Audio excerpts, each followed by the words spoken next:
Sean Diddy Combs' federal sex trafficking and racketeering trial is dominating headlines right now, especially here on Sidebar. We're covering every single angle of this trial, but this is not the first time that Sean Combs has made the news for major scandals. From a deadly stampede at a concert to a scuffle with a football coach, we are taking a look back at the disgraced music mogul's prior legal troubles, and we are sitting down with the brother of one of the victims of that stampede to get his take on everything that's happened. Welcome to Sidebar, presented by Law&Crime. I'm Jesse Weber. By the way, side note, everybody's talking about AI these days. Let me tell you something. There is something that has changed the game. Have you heard of Claude Notepin? This is an incredible tool that leverages AI to boost your productivity. So first of all, you can wear it in all different kind of ways. Right now I got it on my wrist. You can also wear it on your lapel, and you can use it during meetings, interviews, anytime you need to capture everything without lifting a finger. It transcribes in 112 languages, tags speakers automatically, and summarizes everything into one clean template in seconds. And Notepin doesn't just record, it also serves as a note taker, allowing you to take notes anywhere, anytime, hands-free. It extracts insights, boosts your efficiency, saves time, and allows you to stay engaged in the conversation. I use the app. So right now you can get 10% off. Just click the link below or scan the QR code on screen. If you are serious about leveling up, start here. Now, if you've been following us here on Sidebar, you know that entertainment titan Sean Diddy Combs is on trial in a New York federal court, charged with racketeering conspiracy, sex trafficking by force, fraud, or coercion, transportation to engage in prostitution. But Combs, the original bad boy of bad boy records, is no stranger to law enforcement or a courtroom or scandal. So what we're going to do is we're going to take a closer look at a few other times that Combs found himself in some hot water, and some of them you might not have even heard of. So we're going to start off in Los Angeles at UCLA. That is where police had to get involved in a disturbance between Combs and the football coaching staff at the college. I'll give you a little bit of background for you. So Combs' eldest biological son, Justin Dior Combs, was born in 1993, right around the time that Combs was getting his feet wet in the music business at Uptown Records in New York. His mother is Misa Hilton, by the way, the stylist, the fashion designer who's actually been seen at Combs' current criminal trial, by the way. Now, after playing as both a quarterback and cornerback in high school in New York, Justin started college at UCLA in 2012 and joined their football program. Now, according to UCLA's roster, Justin didn't see any playing time his first year, but then took the field in 2013 and the 2014 season. And in June of 2015, Combs apparently took issue with the way that one of his coaches was treating his son. So he ends up taking it up with the coach in person in the sports off-season. Now, we got our hands on a report from the University of California Police, which lays out what reportedly happened here. Quote, suspect went to the UCLA weight training facility with his son, a member of the football team, to confront the strength and conditions coach regarding his dismissal of the son from practice that day. The coach was on the phone and motioned for him to wait. After a short time, the suspect and his son entered the office and words were exchanged. The suspect approached the coach and physically assaulted him, causing some minor scratches and tearing his shirt. Several members of the training staff came to the coach's aid and removed the suspect from the coach's office. The suspect then briefly strangled an intern, causing minor scratches to his neck. Members of the staff were able to move the suspect toward the exit. The suspect briefly put another member of the coach's staff in a headlock-type hold. The suspect then obtained a small kettlebell weight and swung it in the direction of the staff members. The weight did not strike anyone. The suspect then left. The suspect's son claims the suspect's actions were in self-defense. Then there's something that's redacted. Due to the minor nature of the injuries and fleeing use of the weight not resulting in any contact with the victim, the case is referred to the Los Angeles City Attorney's Office for misdemeanor filing consideration. Now, according to UCLA, Combs was arrested and charged with assault with a deadly weapon. And the charges were actually later upgraded to 3 counts of assault with a deadly weapon, 1 count of making terroristic threats, and 1 count of battery. He was booked into the Los Angeles County Inmate Reception Center. But here's how it all shook out. So ESPN reported at the time that there was some sort of discrepancy on how much Combs' bail was, so he ends up getting released, and the police department sends over their recommendation to the district attorney's office, and they declined to prosecute. That's according to Variety. But that was not the only alleged episode of violence. Many of Combs' legal problems date back to the 90s when he shot to stardom as the founder of Bad Boy Records, which later became Bad Boy Entertainment. And he had some pretty serious beef with this fellow record executive over at Interscope Records named Steve Stoute. So Stoute claimed that Combs and two other men beat him up in 1999. According to the LA Times, Combs had a cameo appearance in a music video for the song Hate Me Now by Nas. And his scene was controversial. He was being nailed to a cross, something that he helped conceive and that reportedly cost Interscope an extra $14,000 to make happen. Well, apparently, after talking to his mother and pastor, Combs had a change of heart and decided he didn't want that scene in the video. But when it premiered on TRL on MTV, who remembers that show? This happened a few days later. The scene was apparently still in there. Within minutes of it reportedly airing, Combs was reportedly on his way to Interscope, where he allegedly attacked Steve Stoute. And back in 1999, Stoute spoke with the LA Times about this alleged assault, saying, quote, "One minute I'm in the middle of a meeting and the next minute I'm down on the floor and Puffy and his guys are kicking and pounding me. One of them picks up a chair and throws it at me. Then Puffy throws my desk over and they just walk out like nothing happened." So at least part of the alleged assault was reportedly caught on surveillance video. Combs was, yes, arrested, originally faced felony assault charges, but those charges were later downgraded to a harassment violation. The LA Times indicated that Stoute had asked the DA to drop the charges after Combs had apparently apologized to him. And as far as his punishment, a one-day anger management class. Combs was quoted at the time as saying, "I'm happy that the court decided favorably. I am glad to get this whole incident behind me, and now it's time for me to do what I do best, concentrate on my album and give back to my fans." Well, this alleged assault also led to a lawsuit, which was reportedly settled out of court. This is according to Radar Online. Now, just a few months later, Combs was back in the headlines, and this was after a shooting at a New York City nightclub. This is one you might remember. Combs was there with his then-girlfriend Jennifer Lopez around Christmas time when there was some sort of argument. Weapons were drawn, shots rang out, bullets hit at least 3 innocent bystanders, including a woman named Natanya Rubin. And she would go on to testify against Combs at his trial in 2001, saying she saw the rapper fire a gun. Combs' bodyguard, Anthony Jones, and Lopez, they were chased by police when they left the scene, and a stolen gun was found in the car when they stopped. Lopez was also detained, which is why we have this kind of rather unflattering mugshot of her. But with respect to Lopez, charges weren't pursued.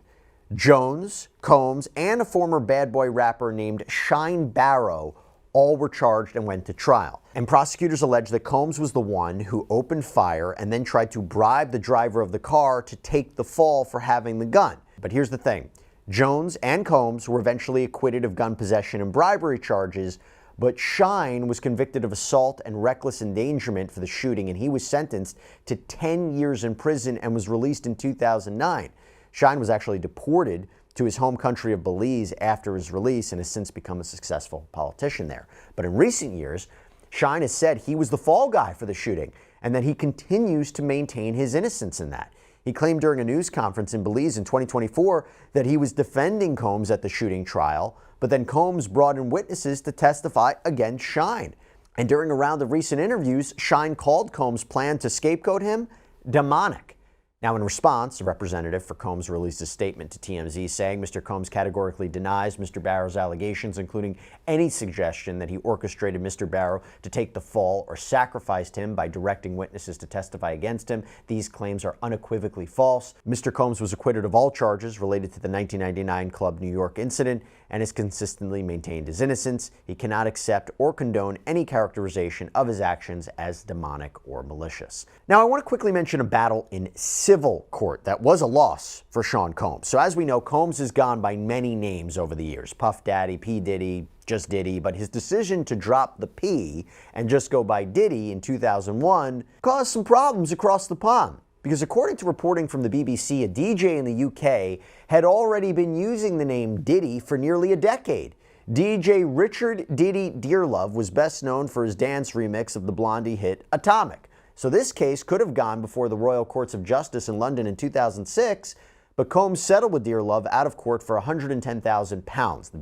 This is based on reporting from the BBC. He was also forbidden from selling things like albums or merchandise under the name Diddy in the UK. But now, we go to one of the earliest and most infamous tragedies involving Sean Combs. On December 28, 1991, Combs and fellow rapper Heavy D hosted a charity basketball game with promises that some of the proceeds would be donated to an AIDS education group. So the game took place at the gymnasium of City College of New York, but the number of people who wanted inside quickly got out of hand. Reporting from the New York Daily News, the Washington Post, and the Associated Press at the time indicates that the gym had a max capacity of fewer than 3,000, but at least 5,000 people showed up wanting to get inside. According to the New York Daily News, before the basketball game started, people who hadn't been let inside broke a window and swarmed toward the entrance of the gym, streaming down a staircase. But the doors at the bottom of those stairs opened towards the staircase, not towards the gym. So once a crowd got down there, they couldn't get the doors open and people started being crushed. There were police officers on scene, but they said they couldn't see what was going on from where they were positioned. And the death toll was initially 8, but that changed to 9 when a 20-year-old woman was taken off life support on New Year's Day in 1992. Dozens of other people were injured. And there was a lot of finger pointing in the aftermath of this tragedy, with many calling it, quote, a preventable disaster. In fact, then Mayor David Dinkins ordered an investigation which found several key factors. Number one, police didn't intervene quickly enough. City College officials let student groups plan events without much oversight. Combs delegated planning to assistants with insufficient experience and did not purchase event insurance. People in the crowd rushed in despite being turned away. Why the doors at the bottom of the stairs were even closed in the first place, though, that's still kind of a mystery. But the 9 victims, they were all between the ages of 15 and 28. And while no criminal charges were ever filed against anyone for this, multiple families and injured victims filed lawsuits. And Combs always maintained that he wasn't responsible for security. That was up to City College. But others said that Combs had some responsibility too, because he was the promoter of the event, and that he hadn't adequately prepared for what ended up being a huge turnout. And in the decades since the tragedy, a brother of one of the victims has pushed to inform more people about what happened and how it impacted families and the community. On that evening, not just my brother Dirk died, but 8 other people. And even to this day, it's hard to even understand why it happened. Bronx native Jason Swain produced a documentary series called No Way Out about this stampede, about his brother, 20-year-old Dirk Swain. And we're fortunate enough to have Jason with us right now in studio. Jason, thank you so much for taking the time. Really, really appreciate it, particularly with everything that's going on. Can you just tell us a little bit more about Dirk? What was he like? Because sometimes that gets lost in the whole story of it all. Yeah, it's been 33 years, but I still recall Dirk to be just a protector. He's my big brother. He's my only sibling, 3 years older, athlete first. You know, he played basketball, he rapped. He actually did a tape just before he went to the game. And college student, graffiti artist, that kind of parlayed his career into architecture in college. He was a junior in college at the time he passed away. And just quiet, unassuming, but, you know, really just a good, kind-hearted person. Hip hop and basketball is what brought him officially to City College, besides other things that happened to him. You know, it's been so long, but I still have to say, you know, I'm so sorry for your loss. You know, it's never gets easier, and he sounded like just such an incredible person. He sounded like he was very excited to be going to this event that night, right? Yeah, because unfortunately, 3 months and a week before that, he got shot in his head. Oh my gosh. And lost his peripheral vision on the right side. It was a stray bullet, or we don't know if it was intended for him, but he was on his college campus and this happened. And this was his first time going out. And he had called all his friends. It was Christmas, holiday season. Everyone is home from college.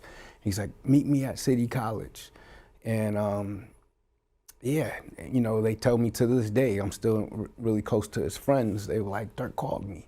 He called everyone to say, listen, I'm coming to City College. It's my first time going out. He had a soft spot in the back of his head, so he needed oxygen. But that was his calling. He really wanted to go there. Were you planning on going there that night? Was there ever any conversation about you coming with him? It was, and I had gotten in trouble. You know, we grew up with my dad, and on Christmas Day I came home late. I was in high school, teenager, and I came home late. And my father said, "You in here this weekend?" And my brother, you know, he said, "Be home by 9."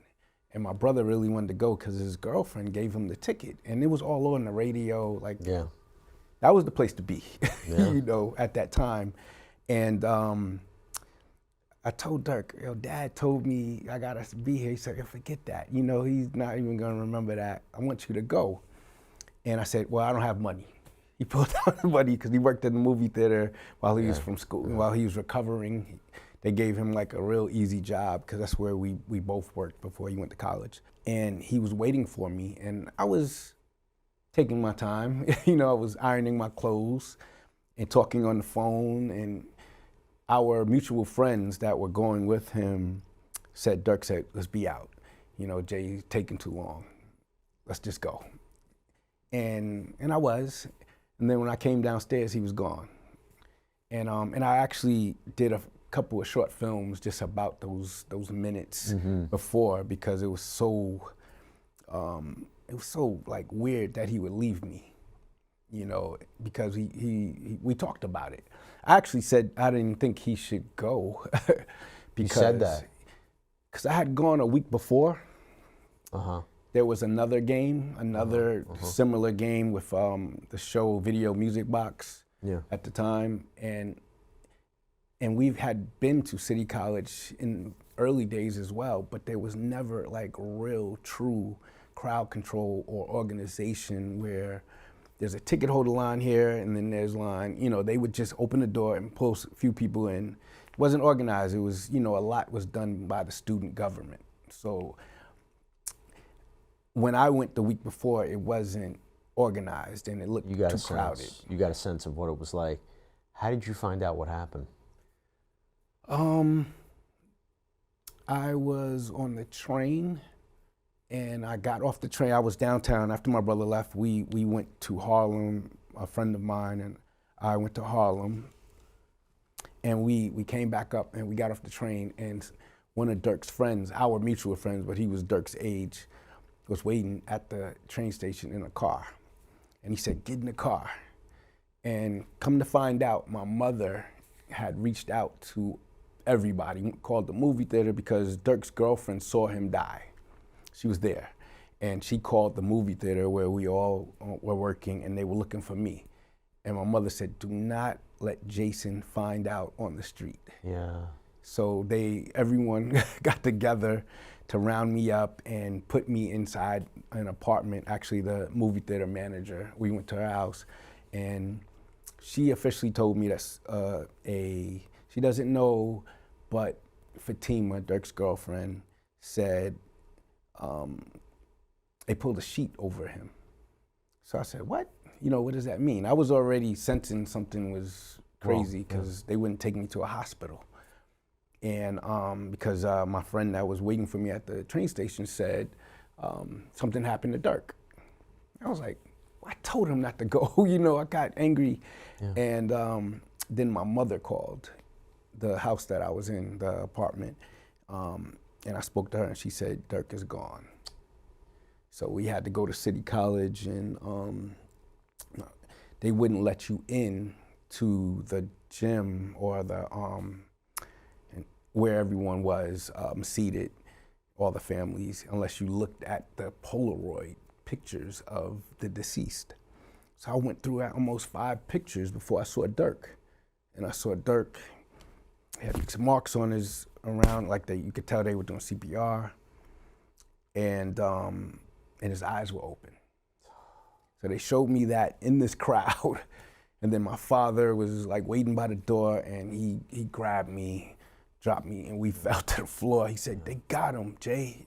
It's just us, man." You know, because I grew up, my father was a single father, even though my mother was very much in our lives, but he was our primary, parent. And he was so pissed. and we were in front of the gym. Then we went into the library of it, and it became official. It's so awful the way you describe it. Like I'm visualizing it happening, and I know it's not easier. And I'm wondering, you know, in the aftermath of it, trying to make sense of what happened here. You see the response from the city officials. You see the response from the police. You see the response from the mayor when they look into it and they investigate it. What did you think of that response? What did you think of the investigation? At that time, I didn't understand. I still didn't understand what happened.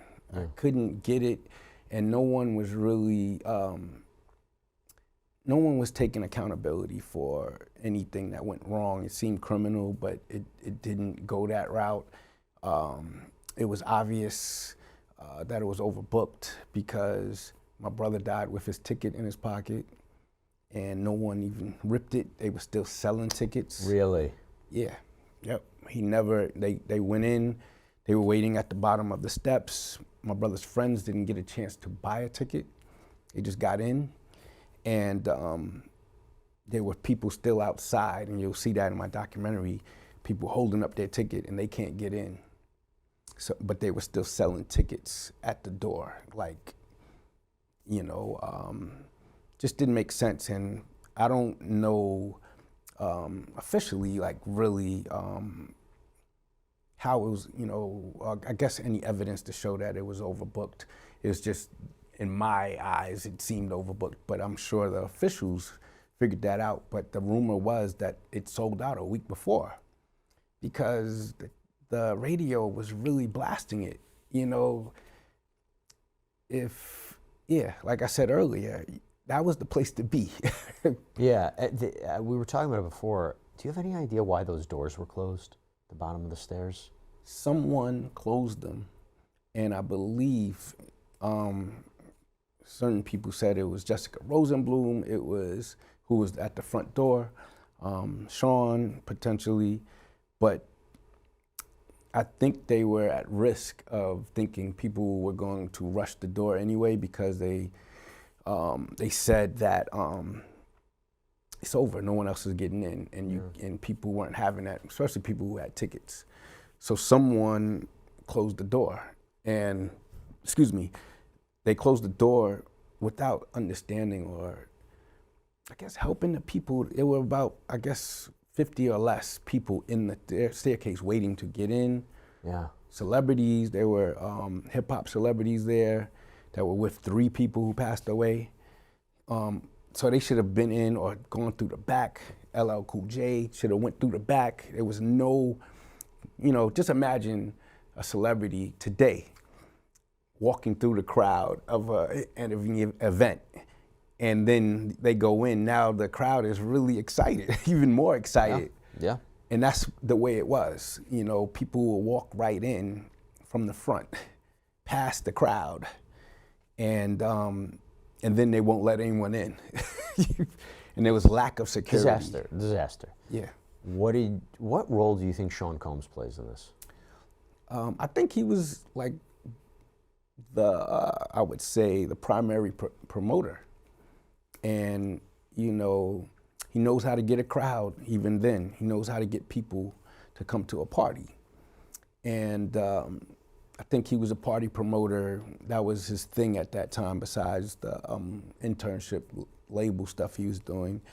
There were 10 defendants, so I can't always, and this is my mother who said this, God bless her, there were 10 defendants. So you can't just point the finger directly at him, but he was the one who paid the money to Cassandra Kiernan, I think that's her name, in student government, $1,200 to rent the gym.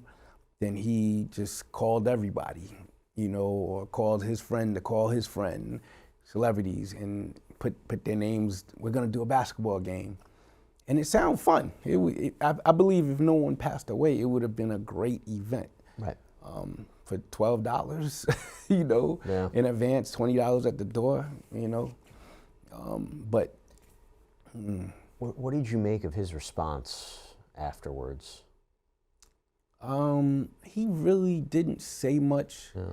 I've met him a few times, but I didn't like, he said something in a rap song that my mother was, she's in the newspaper speaking on it, but it didn't make sense, you know, because we never really heard him say he apologized for being the promoter, and being found liable. He was still like, and then he said it wasn't overbooked. He said that in an E-True story thing. And it just didn't make sense. You know, at first I was really pissed off. You know, I was young, I was a teenager trying to find my way. But then, you know, I kind of fell back with, you know, that type of thing, just being mad at one person wasn't really the way to go. Well, you've produced this documentary series, as I said, No Way Out. What's the purpose behind it? What do you want people to remember about this? Because I'll tell you, with so much going on with Sean Combs now, on one hand, you could say things get lost, people don't remember. On the other hand, he's got a spotlight on him. People now look back a little bit of the things that he was involved in. What are you hoping with this series? What are you hoping through the years to bring more attention to this story? What's the hope? Just want to give a voice to the nine people who were killed. They were amazing people. We do a memorial every year at City College at the staircase. No one's covered it till this year that just passed. And so I started doing it. And what I wanted was just to give them a voice and just remember them, you know, understand them. So I've done a documentary. It was kind of a rough draft, and you know, some schools used it to educate, you know, you on crowd control and stuff like that. But we're doing a part 2, and what I want is to understand, like, what did you see? You know, talk to some of the celebrities that were there, talk to some of the eyewitnesses, because it just should never happen again. Yeah. They were crushed in the staircase, like, and it wasn't just Sean's fault. It wasn't just the security's fault. It was also the people who were pushing, because they didn't know that the doors were pushing this one, you know, actually open towards them instead of going into the gym. So there were a lot of people at the top of the staircase, which I did a little investigative reporting, and my brother's friend who was there with him told me a lot too. It took him 10 years though, but he finally gave me some insight about it. He said there were people at the top of the staircase saying 1, 2, 3, push. Really? And they were trying to push the doors open when they come this way. So it was just... Is it a sense of also maybe getting justice in some way? I don't know if it's identifying the people who were a part of it. Is it trying to get more understanding about what happened? I mean, what would justice look like for you at this day and age? Understanding what happened. I think that would be something that needs to be understood, because even myself in the early days, I was like, how do you go to a basketball game and die? Like, what really happened? Yeah. I didn't, you know, I wasn't educated about crowd control or anything. I think it helped me and anyone I knew know that pushing is not, you know, we're not gonna do that. If it's a crowd, we walk away. You know, if it's not organized. So understanding what even law enforcement should do, because law enforcement was there and all they were saying was, you know, get on the sidewalk. They're bending a light post, but get on the sidewalk. Yeah. You know, they weren't, and I know there are reasons why they weren't there, but I feel that it'll help even law enforcement and security and other people to understand, let's not let this happen again. Why do you think they weren't there? I know why they weren't there. It was a week, that concert the week before that I mentioned, the police came because the crowd control was bad. So they came, and City College reportedly said, we have a private police force, so we don't need your help. So I think this is in court records. They were more so like trying to make an example or something to that extent, like, oh, y'all don't need our help. Y'all didn't need our help last week. Because I have the tape where they're driving by in the van, and then there's 13 calls trying to get someone that really knows how to do CPR and rescue these people, but they did not come inside. They were trying to let City College handle it. And Wow. and that's why the city pretty much got sued, because, you know, they were supposed to, you know, Sean made a mistake, Heavy D made a mistake, let's not forget that, but they did call for help. Yeah. I heard all the 911 tapes. These kids were sounding articulate and begging for help, 13 calls. And that's part of the documentary and understanding how important it is to take this serious. People want to watch it. What's the best way for them to watch the documentary? Oh, right now, the part 1 is on Vimeo.com. Okay. It's No Way Out, Vimeo.com. Okay. I got to ask you while I have you here, I mean, Sean Combs currently on trial. A lot of allegations been thrown against him in the last year and a half, and civil suits, also the criminal charges. What's your perspective on seeing him not only on trial, but potentially he could be convicted and sent to prison for the rest of his life? I think if he's guilty of those crimes, he needs to pay. I don't have any experience in his party life. You know, I've seen him in a club, you know, years ago, and he would just, because I always would say, Dirk Swain, like, remember Dirk Swain? But he would say, how's your mother? You know, because my mother and him, you know, spoke many times. But I don't have, I'm actually very disturbed by the video of Cassie. Yep. It really hurts me to watch it. So if he's convicted of a crime that he's liable for, or he should do his time and just shut up, because it still to this day, you know, yeah, I have a daughter. I don't, you know, like, I know if my daughter called me about him doing what was seen in that video, it would really bother me a whole lot.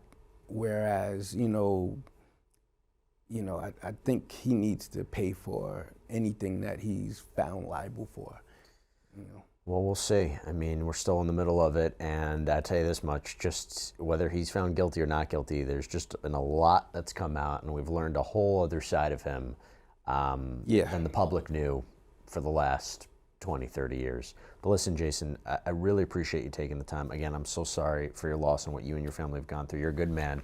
Thank you so much for taking the time, and nice meeting you. You too. Thank you. And that's all we have for you right now here on Sidebar. Everybody, thank you so much for joining us. And as always, please subscribe on YouTube, Apple Podcasts, Spotify, wherever you get your podcasts. I'm Jesse Weber. I'll speak to you next time.